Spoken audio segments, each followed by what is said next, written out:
எல்லாருக்கும் வணக்கம். RTS squad assemble ஆயிருக்கோம். எதுக்குன்னா Australia South Africa T20 series final match இன்னைக்கு முடிஞ்சு கெய்ன்ஸ்ல. ஸோ ஒரு close match, deserving decider match கூட சொல்லலாம். கடைசி பால் வரைக்கும் கிட்டத்தட்ட கடைசி பால் வரைக்கும் கொண்டு போயிட்டாங்க. It was quite interesting. அதே மாதிரி ஆஸ்திரேலியா அவங்க ரெக்கார்டை மெயின்டைன் பண்றாங்க. கெய்ன்ஸ்ல இது வரைக்கும் தோத்தது கிடையாது. எல்லா மேட்சும் ஜெயிச்சிருக்காங்க. இதுக்கு முன்னாடி டெஸ்ட் மட்டும் ஒரே ஒன்று டிரா பண்ணியிருக்காங்க ஸ்ரீலங்காவோட. அதே மாதிரி கடைசியா இந்த மாதிரி ஒரு டிசைடர் T20 சீரீஸ் ஒரு 5 இயர்ஸோ 6 இயர்ஸ் கழிச்சோ ஃபர்ஸ்ட் டைம் ஆடுறாங்களாம். இதுக்கு முன்னாடி எல்லாமே T20 சீரீஸ் ஜெயிச்சிருக்காங்க. அதுக்கப்புறம் எல்லா சீரீஸுமே இல்ல தோத்துருக்காங்க. இந்தியாவோட கூட சொல்லலாம் அந்த மாதிரி. பட் ஸோ ஃபேக்ட் இன்னைக்கு பர்ஃபார்மன்ஸ் டாப் பர்ஃபார்மன்ஸ் அப்படின்னு யார் சொல்லுவீங்க? மேக்ஸ்வெல். ஆப்வியஸ்லி மேக்ஸ்வெல் தான். ஓவர்ஸும் நல்லா இது பண்ணி 2 overs 15 runs கொடுத்துட்டாரு. கடைசியும் ஜெயிக்க வச்சாரு. மார்ஷும் இல்லைன்னா கொஞ்சம் கஷ்டம் தான். அவ்வளோ வழியா அந்த சைடு டெக்னிக் விக்கெட் வந்தோடனே அவர் கொண்டு போனாரு. அந்த சைடு பிரெவிஸ் நல்லா விளையாடினாரு. ஆக்சுவலா Brevis continue the good form. நல்லாவே கொஞ்சம் அக்ரெசிவ் விளையாடினாரு. அந்த ஆஸ்திரேலியாவோட அந்த 5th பவுலிங் ஆப்ஷன் அவங்க எப்பயுமே ட்ரை பண்றது மேக்ஸ்வெல்லையும் இன்னொருத்தையும் வச்சு ஒரு 4 over போடணும்னு ட்ரை பண்றாங்க. ஐ திங்க் கோயிங் ஃபார்வர்டும் அப்படிதான் பண்ணுவாங்க. அந்த ஓவரை சும்மா விடாம முடிச்சு விட்டாரு. அதே மாதிரி அவங்க ஐபிஎல் மாதிரி இப்பெல்லாம் எல்லாரும் இந்த மிடில் ஓவரை விடக்கூடாது, மிடில் ஓவர் அக்ரெசிவா டார்கெட் பண்ணும் 7 to 15 பண்றாங்க. அதான் மாடர்ன் டே கிரிக்கெட் T20ல பண்ற மாதிரி அவர் அதை நல்லா யூட்டிலைஸ் பண்ணி நல்லா பண்ணாரு. பட் பவர் பிளே சரியா யூட்டிலைஸ் பண்ணல அவங்க. இன்னும் ஐ ஃபீல் பிரட்டோரியஸ், ரிக்கில்டன் ரொம்ப கன்சர்வேட்டிவா விளையாடுறாங்க. ரிக்கில்டன் இதே தான் அதுலயும் பண்ணார். ஐபிஎல்லையும் இனிஷியலா கொஞ்சம் ரொம்ப அக்ரெசிவா போக மாட்டாரு. கன்சர்வேட்டிவ் சொல்ல முடியாது, but not Uber aggressive like Abhishek Sharma. அவங்க பண்ற அளவுக்கு பயங்கரமா டாமினேட் பண்ணணும்னு ஊபர் ஸ்விக்கின்னு இன்ஸ்டாமார்ட் சொல்ல மாட்டியா? சரி, அதான் பேசிக்கா என்ன சொல்லணும்னா, இப்போ மிடில் ஓவர்ஸ்ல நல்லா கேப்ரைஸ் பண்றாங்க. ஸோ அதுல பிரெவிஸ் அடிச்சு கொடுத்ததுனால ரன்ஸ் வந்துருச்சு. அந்த ஃபர்ஸ்ட் பவர் பிளேல அவங்க அடிச்சிருந்தா மேபி தட் கூட மேட் டிஃபரன்ஸ். அவங்க கடைசியில டெத்ல அடிக்க முடியாத காரணம் விக்கெட்ஸ் இல்லாதனால அவங்களால அடிக்க முடியல. ஸோ பவர் பிளேல விக்கெட்ஸ் இருக்கிறப்ப அடிச்சாதானே உண்டு. வெறும் 52 ரன்னோ ஏதோதான் அடிச்சிருக்காங்க. 52 ரன்னோ அடிச்சிருக்காங்க. 45 தான். நான் ஒரு கேள்வி கேட்கறேன். ஏன் மேக்ஸ்வெல் ஐபிஎல்ல இந்த மாதிரி ஒரு கன்சிஸ்டன்சி காட்ட மாட்டேங்கிறாரு? அதாவது மேக்ஸ்வெல் நீதான்டா அப்படின்னு, நீதான் எல்லாத்தையும் காப்பாற்றணும் அப்படின்னு இல்லாம நீயும் சும்மா ஒரு காக் தான் போய் விளையாடு அப்படின்ற மைண்ட் செட் இருந்துச்சுன்னா அவர் விளையாடுறாரு. இதுல நம்பர் 6 நம்பர் 7 விளையாடுறாரு. அங்க நீதான் இது பண்ணும், நம்பர் 4 விளையாடுனா கன்சிஸ்டன்சி கம்மியா தான் இருக்கும். மேபி அவரு பீக் இதுல இருக்கும் போது அப்படி இருக்கலாம். இப்போ ஒரு கொஞ்சம் டிக்ளைனிங் ஃபோர்ஸ் தான், வயசு ஆயிடுச்சு, நிறைய இன்ஜுரி வந்துருச்சு. ஸோ அவர் இந்த மாதிரி நம்பர் 6 நம்பர் 7 நல்லா விளையாடுவார். கிரிக்கெட் அகராதி, அதாவது இப்ப இருக்க கிரிக்கெட் அகராதி எடுத்து இன்கன்சிஸ்டன்சி அப்படின்ற வார்த்தை தேர்ந்தீங்கன்னா அதுக்கு மேக்ஸ்வெல் பக்கத்துல பேர் போட்டிருப்பாங்க. அவர் நம்ப முடியாது எப்படி ஆடுவார் சொல்லி. மேக்ஸ்வெல் இதே மேட்ச் 50 பண்றாரு. இல்ல இன்னைக்கு 50 அடிச்ச மேக்ஸ்வெல் போன 2 மேட்ச் ஒழுங்கா அடிக்கலையே. ஒரு மேட்ச்ல ஏதோ ஒரு இதுல ஜெயிச்சு கொடுத்துறாரு. ஆனா ஐபிஎல் இது கூட பண்ண மாட்டேங்கிறாரு. IPL maybe pressure. அதாவது நீ 2 மேட்ச் விளையாடலன்னா பின்னாடி ஸ்டாயினிஸ் உட்கார வச்சிட்டோம், நீயா ஸ்டாயினிஸ் அப்படின்றது வேற. மென்டலி லைக் இதுல அவரை கிளியரா சொல்லிட்டு இருப்பாங்க, நீ தான் எப்படி இருந்தாலும் இருக்க. அந்த நம்பர் 4ல அவருக்கு பெரிய அட்வான்டேஜ் ஆஃப் ஸ்பின்னர் வேற யாரும் கிடையாது. இவங்களுக்கு ஸ்பின்னர்ஸ்ன்னு வேற யாரும் கிடையாது. ஹெட் எல்லாம் T20 எல்லாம் போடுற மாதிரி இல்ல. ஸோ அந்த ஒரு அவரும் இப்ப நல்லாவும் போட ஆரம்பிச்சிட்டாரு. அந்த ஆஸ்திரேலியாவுக்கு இப்போதைக்கு அந்த 5th பவுலர் 4 overs ஸ்பிளிட் பண்ணி 2 பேர் ஆல்ரவுண்டர் போற மாதிரி தான் அவங்க ஃபியூச்சர் பிளானும். ஏன்னா மிச்சல் மார்ஷும் பவுலிங் போடுறது இல்ல. ஸோ அவங்களோட ஆப்ஷன்ஸ் யார் யார் வெற்றி? 4 பேரு சொல்றேன். அந்த spot Glenn Maxwell, Aaron Hardie, அப்புறம் இவரு மிச்சோவன், ஸ்டாயினிஸ். இவங்க 4 பேரும் சொல்லுவாங்க. ஆனா இதுல மேக்ஸ்வெல் ஷோர் அப்படின்னு நான் நினைக்கிறேன். ஆமா, நான் சொல்ற கரெக்ட் தான். மேக்ஸ்வெல் இப்ப பவுலிங் ஒண்ணு பிளஸ் அவர் ஃபீல்டிங்கும் பக்காவா பண்றாரு. ஃபர்ஸ்ட் மேட்ச் அவங்க ஜெயிச்சதுக்கு ஒரு கேட்ச் பிடிச்சாரு, இல்ல மேட்ச் முடிச்சு விட்டாரு. அதுக்கு முன்னாடி முடிஞ்சிருக்கும். பட் இந்த மேட்ச் அவர் பிரெவிஸ் அவுட் ஆக்குனதான் காரணம். பிரெவிஸ் இன்னும் 2 over இருந்திருந்தாருன்னா இன்னும் எக்ஸ்ட்ரா 10 20 ரன்னும் வந்திருக்கும். அது இந்த இன்னைக்கு பார்த்தேன்னா அதோட டிராக் டவுன், அது அந்த கடைசியில முடிச்சு அவங்களுக்கு இன்னும் கொஞ்சம் கான்ஃபிடன்ஸ் கொடுத்துருக்கும். 172 ஒரு 180 ஒரு 190 வந்து ஒரு பார் ஸ்கோரா இருந்திருக்கும். அப்படி இருந்தா ஆஸ்திரேலியாவோட struggle to win this game தான் நான் சொல்லுவேன். ஸோ மேக்ஸ்வெல் இஸ் வந்து sure shot for the T20 world cup plans வரைக்கும் ஆகுது.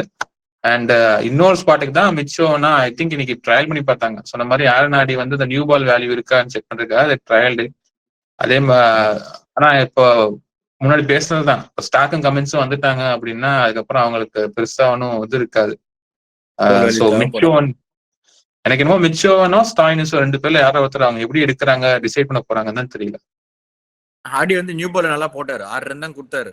ஆனா அதுக்கப்புறம் இன்னொரு ஓவரையும் நாங்க ட்ரை பண்ணுவோம் அப்படின்னு போட்ட உடனே அதுல 4 6 அடிச்சு முடிச்சு விட்டாரு அந்த ஓவர்ல பிரேவிஸ். So 2 overs 33. அதுல வந்து ஃபர்ஸ்ட் ஓவர் 6 ரன் தான் கொடுத்தாரு, செகண்ட் ஓவர் 27 ரன் கொடுத்தாரு, 4 6 போச்சு அதுல பிரேவிஸ் மட்டும். அந்த ஓவரை டார்கெட் பண்ணாங்க. பிரேவிஸ் வந்து அந்த 5வது பவுலர் வந்து இது பண்ணக்கூடாது அப்படின்னு விட்டுறக்கூடாதுன்னு சொல்லிட்டு நல்லா டார்கெட் பண்ணாரு.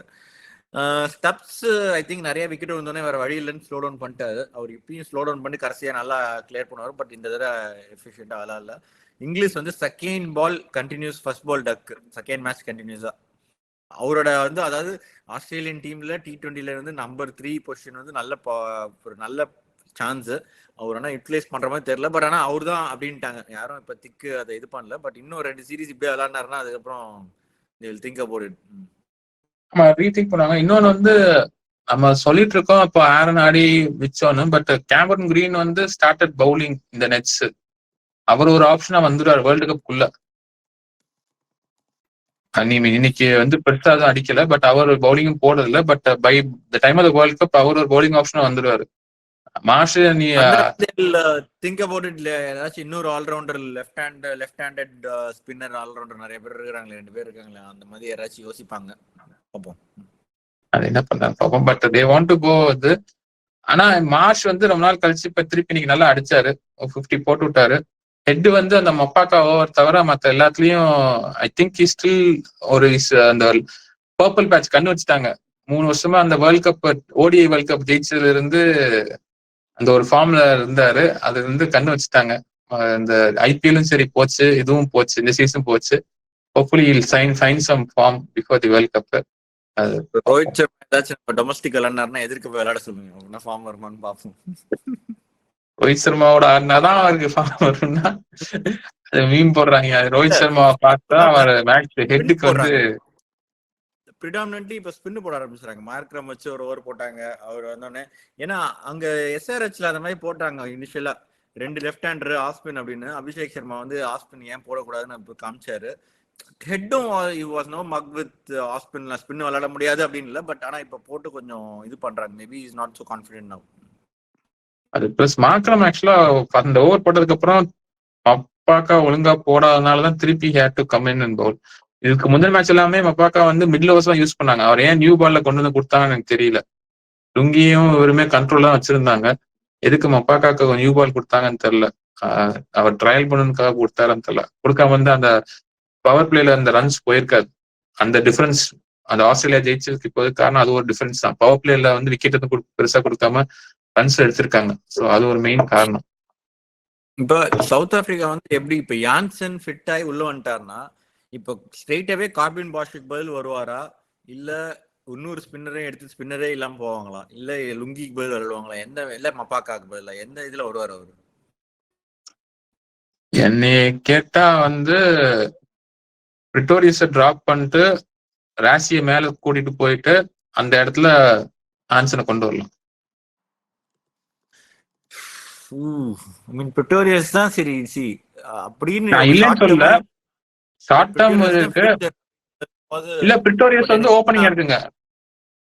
பிரிட்டோரியஸ் ஒரு எப்போ பார்க்கும் போதெல்லாம் எனக்கு ஒரே ஒரு கஷ்டமா தான் இருக்கு. அவர் பார்க்கும் போதெல்லாம் ஜெஸ்ஸி ரைடர் மாதிரி இருக்கு. அந்த மாதிரி இன்னும் கொஞ்சம் இந்த வயசுலயே வந்து இவ்வளவு கொஞ்சம் ஃபிட் இனஃப். பட் இஸ் பாடி இதெல்லாம் கொஞ்சம் மேபி ஜெஸ்ஸி ரைடர் மாதிரி போயிட போறாரு. ஜெஸ்ஸி ரைடர் வந்து ரொம்ப நிறைய சுத்தி இல்ல லீக்லயே விளையாடினாரு, இன்டர்நேஷனலி அவர் டிசப்பாயிண்டட் தான். அந்த மாதிரி இல்லாம கொஞ்சம் அவர் பார்க்கும் போதெல்லாம் எனக்கு ஜெஸ்ஸி ரைடர் தான் நான் போறது, ஏன் தெரியல. இல்ல அதான் இப்போ இந்த மேட்ச் ஐ மீன் பவர் பிளேல வந்து ஓபனர்ஸ் டாப் 3 வந்து ஸ்கோர் பண்ணல. அது ஒரு காரணம். இந்த பிட்ச் வந்து டார்வின் மாதிரி பிட்ச் இல்ல, பட் இருந்தாலும் ஸ்கோர் பண்ணிருக்கலாம். மிச் மாஸ் அடிச்சாரு, அந்த கேபிடலைஸ் பண்ணார்ல, அந்த மாதிரி ஒரு அடியை கொடுத்துருக்கலாம். கொடுத்துருந்தாங்கன்னா இட் பீன் எஃபெக்டிவ். இந்த சீரீஸ் வந்து ஒரு ட்ரையல் தான், இல்லைன்னு சொல்லல. ஆனா கடைசியில வந்து ராசி தானே காப்பாத்தி கொடுத்தாரு. இந்த 38 வந்தது அவர் அடிச்சு கொடுத்ததுனால இந்த 172 வந்துச்சு.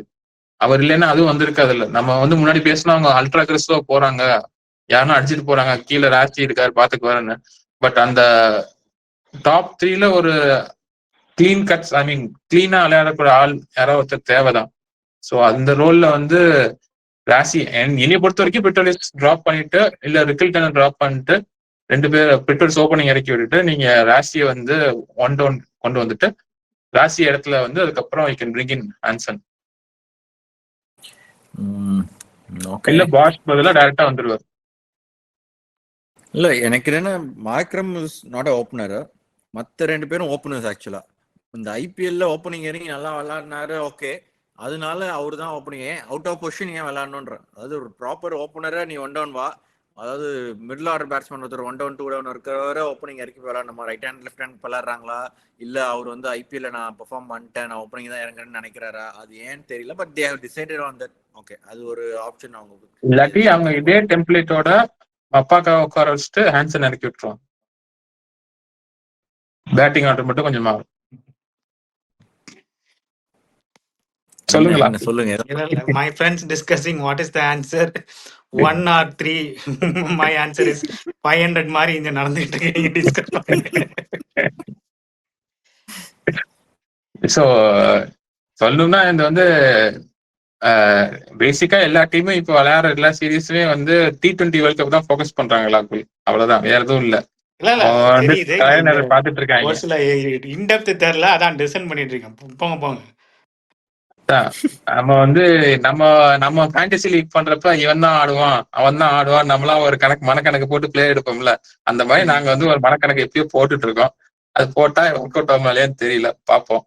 அதே மாதிரி ஆஸ்திரேலியாவுக்கு வந்து அவங்களோட டீம் வந்து கொஞ்சம் மாறும். கண்டிப்பா கமின்ஸும் ஸ்டார்ட்டும் திருப்பி வரப்ப அவங்களுக்கு ஒரு டீம் மாறும். என்ன இதுல பாதிக்கப்பட போறது, எல்லிஸா இல்ல டுவார்ஷிஸான்னு தெரியல. 2 பேரும் both of them will go out. 2 பேரும் வந்துருவாங்க. ஹேசல்வுட் இருக்காரு. ஓப்பனிங் வந்து ஹேசல்வுட் ஸ்டார்க் போடுவாரு. கமின்ஸ் வந்து மிடில் ஓவர் வருவாரு. 6th ஓவர்ல இருந்து 7th ஓவர்ல இருந்து ஜாம்பா. இதுதான் எப்படி நடக்க போகுது. எப்படி மேக்ஸ்வெல்ல வந்து மேபி வந்து நியூ பால் ஏதாச்சும் 2 பேர் லெஃப்ட் ஹேண்ட் இருந்தாங்கன்னா நடுவுல ஒரு ஓவர் போட்டு கொஞ்சம் இது பண்ணுவாங்க. அந்த 4 ஓவர் டார்கெட் பண்ணும். கிரீன், மேக்ஸ்வெல் பிளஸ் ஹூவர் ஸ்டாய்னர்ஸ் ஆர் யார் போடுறாங்களோ அவங்களோட ஓவர் 4 ஓவர்ல வந்து விட்டுறக்கூடாது ஆஸ்திரேலியாவோட விளையாடும் போது. So it would be a interesting times. இப்போதைக்கு நம்ம 2 டீம் தான் T20 சீரீஸ் பார்த்துருக்கோம். அடுத்து ஏசியா கப் போறப்ப மீதி டீம் நம்ம பார்க்க மெயினா ஃபாலோ பண்ண டீம் எல்லாம் பார்ப்போம். T20 வேர்ல்ட் கப் 20 டீம் நினைக்கிறேன் இல்லையா? அது ஒரு பெரிய ஒரு குளறுபடி இருக்கு. அது ஃபுல்லா அனலைஸ் பண்றது. But we'll see how this goes. So இன்னைக்கு வந்து டீமோட பிளேயர்ஸ் தெரியறதே பெருசா இருக்கும். அப்போ அதுலயும் நம்ம ஃபேண்டசில இருந்து பிளேயர் எடுப்போம் ராகுல். அதே மாதிரி வந்து இன்னைக்கு ஆக்சுவலா டிம் டேவிட் வந்து இன்னைக்கு சிக்கல. அவர் கொஞ்சம் ஒரு 6 ஒரு 4 மினிட் அடிச்சு அவுட் ஆயிட்டாரு. இல்லாட்டி கன்சிஸ்டன்டா இருந்தாரு. அதனால he was the man of the series deservedly. அதே மாதிரி இன்னைக்கு மேன் ஆஃப் த மேட்ச் வந்து கிளென் மேக்ஸ்வெல் 5 விக்கெட், சாரி அந்த கேட்ச் பிடிச்சது முக்கியமா, பிளஸ் விக்கெட் இன்னைக்கு எடுக்காட்டியும் கடைசியில ஒரு 50 ரன் அடிச்சு கொடுத்து கடைசி ஓவர்ல காப்பாத்தி கொடுத்துட்டாரு. இன்னும் ஒரு விக்கெட் போயிருந்தா it have been difficult for Australia. Maybe அந்த பவர் பிளேல ரன்ஸ் அடிச்சிருந்தாங்களோ இல்ல இவங்க கொஞ்சம் அக்ரெசிவா இருந்திருந்தாங்கன்னா இட் ஹவ் பீன் பெட்டர். ஏன்னா மிடில் ஓவர்ஸ்ல 90 அடிச்சவங்க பவர் பிளே இதுவும் சேர்த்து டெத்தையும் சேர்த்து ஒரு 80 தான் அடிச்சிருக்காங்க. So we'll continue watching how things develop. அடுத்து ஓடி ஆட போறான்னு நினைக்கிறேன். So we'll be back with more videos. நீ ஏதாவது சொல்ல விரும்புறீங்களா? சொல்லுங்களா? நன்றி. Thank you all for listening and subscribing. We'll sign off with this by Discord.